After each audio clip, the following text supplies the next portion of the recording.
Judiciary Chairman Jim Jordan continues to get called out by his colleagues for doing such a horrible job as a member of Congress and, of course, as chairman of the Judiciary Committee. This week, it was Democratic Representative Veronica Escobar, who, while appearing on CNN, called out Jim Jordan for basically turning that entire Judiciary Committee into nothing more than a circus, a theater for the absurd. Here is what Representative Veronica Escobar told Wolf Blitzer on CNN. I am a member of the House Judiciary Committee, and Chairman Jordan, unfortunately, instead of using the committee as a vehicle for getting real work done for the American people, solving the many challenges that we face in our country, he has used it as an opportunity for performance. I have not yet read the Durham Report, but I have definitely had an opportunity to look through some of it. I've heard reports about it. We've spent an awful lot of money as an American government on a report that essentially proves no wrongdoing.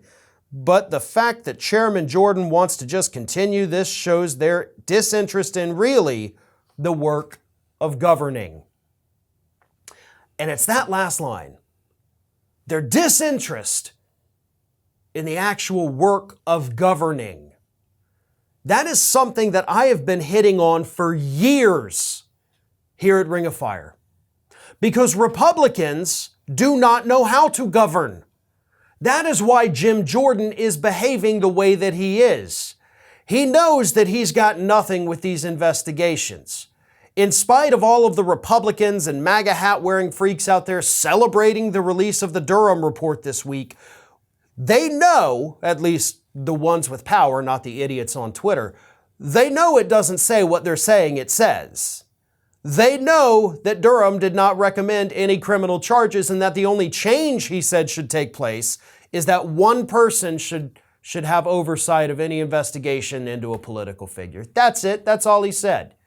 And of course, he was mad that they launched a full investigation instead of a preliminary investigation, but that's a matter of semantics, basically. Depends on how credible they thought the stuff was. And Durham himself admitted that the stuff in the Steele dossier was not technically disproven, it just wasn't confirmed. So there is a world of difference between those things. And Jim Jordan this week has gone out there, trumpeted this Durham report as if it's the silver bullet that's going to kill the entire intelligence apparatus here in the United States. It's not.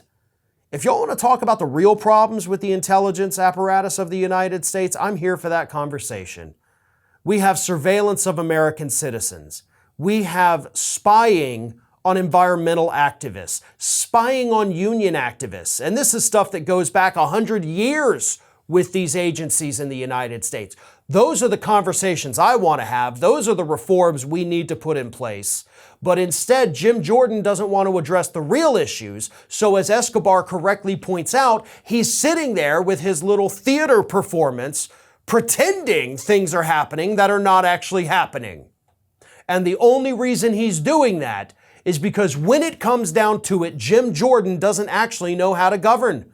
Jim Jordan doesn't know how to be an effective member of Congress. A report came out recently that said out of all of the Republicans in Congress, there are only 3 who have been less effective at getting legislation passed than Jim Jordan.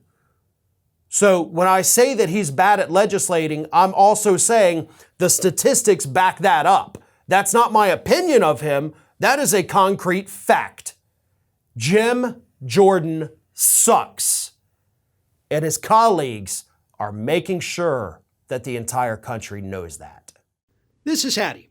Hattie wants to know why you have not subscribed to our channel. You obviously like our videos, so do us a favor and subscribe.